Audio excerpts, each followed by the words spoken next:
Let's address the elephant in the room. Not every single teeny tiny little song I've ever produced has 1 million streams. But I was doing the math the other day, and I realized that I'm averaging well over 1 million streams per song that I've produced. And I know for a lot of you guys watching, that's probably a dream result, and you're wondering, how is this possible? How did I get to this point? Okay, let me just start by saying I was a horrible songwriter and an even worse producer. But I want to explain how I got from that place to where I am today, and more importantly, how you can do the same thing. So if you're curious enough, just keep watching, I'll explain everything. First, we have to jump in a time machine and travel back to the year 2010.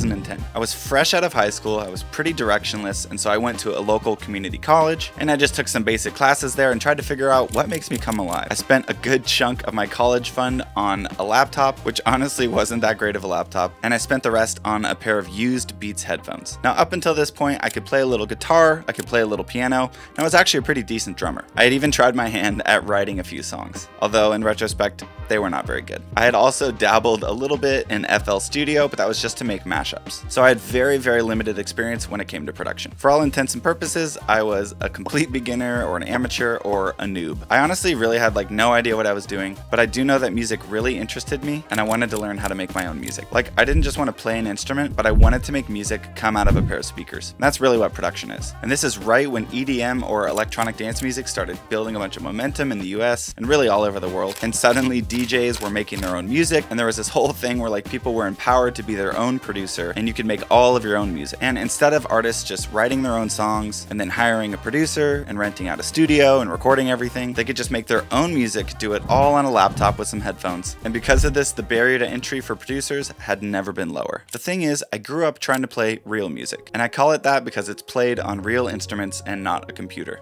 Well, duh. But I quickly made the shift and became addicted to making songs on my computer because it was so convenient. I didn't need a band, I didn't need practice space, and best of all, I could work on the songs without anyone else hearing, so I could get them sounding as good as possible before showing them to anyone else. I could also work on music at any time in the day and basically from anywhere in the world because it wasn't loud, it wasn't disruptive to other people around me. And at the time, I was so inspired by artists like Skrillex, Zedd, Porter Robinson, so I started making music every night with my crappy Beats headphones and my slow laptop, and I just tried to emulate what they were doing. I basically just tried to copy them, and then after that, make my own sound from the things that I learned. And for those of you trying to make music and you don't have a studio or anything like that, like I would just sit in my bed with my laptop on my lap and my headphones on and just sit there and produce for hours on end. So you really don't need a studio or any fancy equipment when you're getting started. I mean, honestly, when I finally got speakers, I had to put them on my dresser and just use my dresser as my desk. So in terms of my production setup, definitely came from humble beginnings. And the truth is, I didn't have nice gear, but what I did have was the belief that if I just kept working hard on songs, eventually they would be at a high enough quality where people would listen to them, they would want to listen again and again, and eventually they would actually become fans of my music. Then I could play shows just like my role models, and people would come to see me play my music. I mean, imagine that, a 20-year-old wanting to make music and be validated for his art. So the craziest part about all this is it really only took me about a year for that to start happening. Now, I wasn't headlining any crazy festivals or anything like that, but I started putting songs out on SoundCloud, and those songs started getting a little traction, and through that traction, I got the attention of a manager, and through that manager, he got me and my friend Josie a spot on an upcoming tour, and that was for our project Candyland. Now, our first tour was not glamorous at all. Full disclosure, I actually had a meltdown about 70% into the tour because me and my girlfriend at the time, we broke up. I was really sad. I started drinking too much and I was just tired of being away from home, and I was young and immature, and I actually ended up having to leave the tour early. But at that point, I did know that it was possible for me to create quality music, and also that music could potentially generate some income for me and also allow me to travel the world. I was really pretty discouraged from that first tour, but I was hooked on making music and wanting to build up my artist project so I can play on a bigger tour and just see how far I could take this music thing. And over the next few years, it's exactly what I did. We just kept putting more and more music out, playing shows, and growing the project. Looking back, it was honestly incredible. We got to play shows for tens of thousands of people. We got to tour places like Amsterdam, Australia, Ibiza, and play shows with people like Zedd and Steve Aoki and Justice. And in a lot of ways, it was a huge dream come true. But that is not why every song I produce gets 1 million streams. The truth is, I quit the project that I was doing. I wasn't really fulfilled, and I had a lot of growing up to do. I actually made a video about all that if you want to hear that story. You can check it out right up here. It'll be on one side or the other. I don't know which one. This side?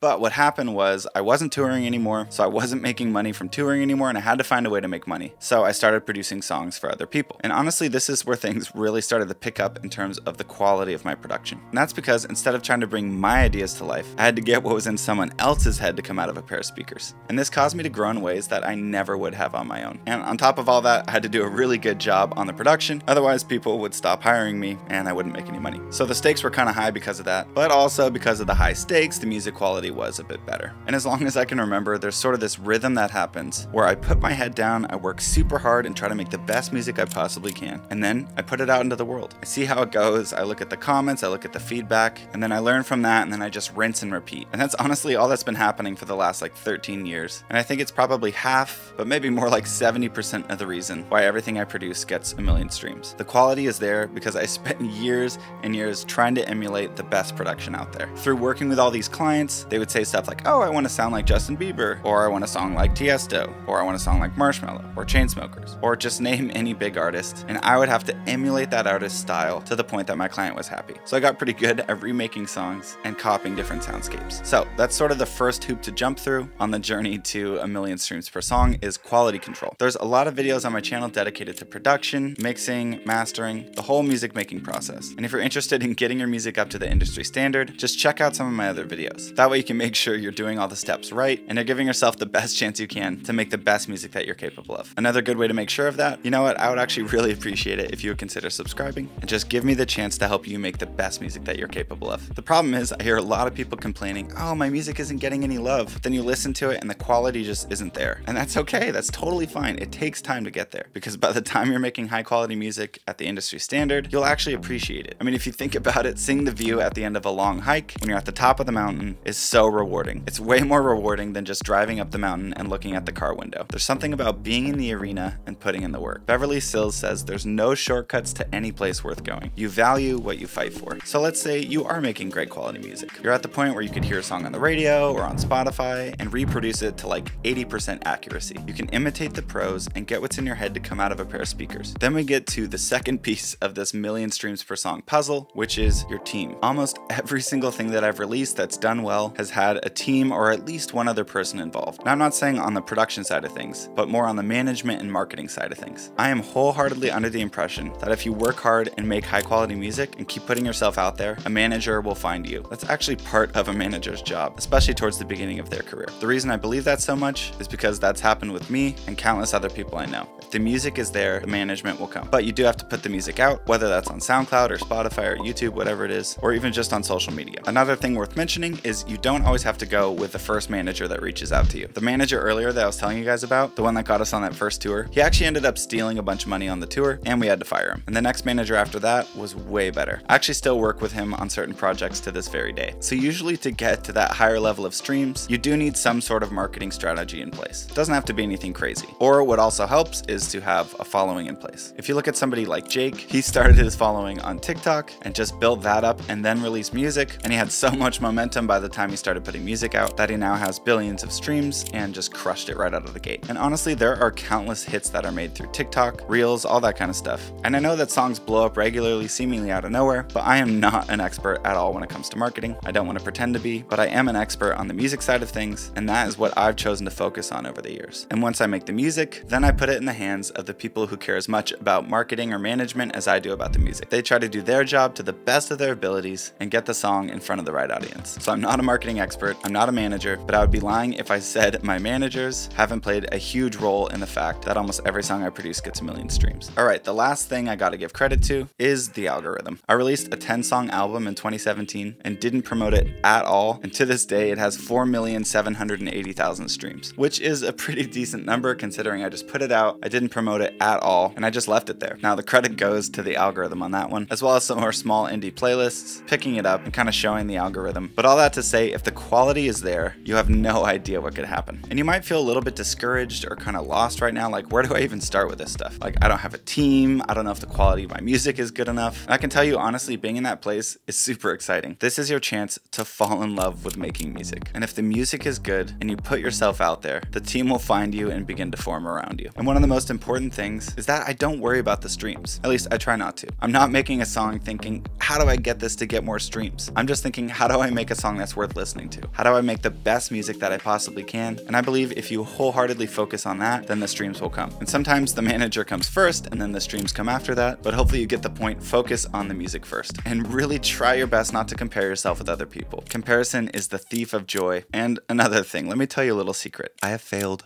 so many times. I mean, sure, maybe I average over 1 million streams per song, but I have released so many songs that just have like 1,000 streams. In fact, even just last year, I started a whole new project where I was gonna try to put out a song every single week for a whole year, and I made it to 20 weeks and just crashed and burned and gave up. They just weren't performing well enough for me to keep doing the project. And it's okay to quit something, it's okay to start over. And for me personally, honestly, it turned into something incredible. Once I came to terms with my huge amount of disappointment from it failing and me putting so much time into it, I just prayed a lot. I surrendered everything to God because I was so tired of trying and failing. And I said, help, I want to work with you instead of trying to do things on my own. And then I moved on past the failure. So I started working more on this channel and I made another album and released that. And both of those things are doing really well. So even in the last year or so, I went from some of my worst failures to some of my best successes. And the reason I say that is to just let you guys know that not every swing I take is a home run. And I strike out a lot. And you probably will too, but you just got to get back on the field and keep playing. Heidi Baker says, if you don't quit, you win. And for a lot of you, your home run is like right around the corner. It's just a couple innings away and you might have to strike out a couple times to get there, but you will get there. And out of everything I mentioned, the biggest reason why I get over 1 million streams per song is because even when I don't, I keep trying to make better music. I keep trying to make songs that are worth listening to, keep trying to improve my mixing, my songwriting, keep trying to perfect my craft. Now, if you feel like you want to start making music or you just want to improve from where you're at, I've created a huge resources for songwriters and producers to help them make the best music that they're capable of. And there's even some of you out there who are going to want to take things even further. And for you guys, I have a course where I can walk you through everything step by step, the whole music making process. And I'll put part of the course in the description of this video for free. So if that sounds interesting to you, you can check that out below. And with all this stuff, you got to start somewhere and you got to take action if you want things to change. Remember to stop making excuses and start making music. Cheers.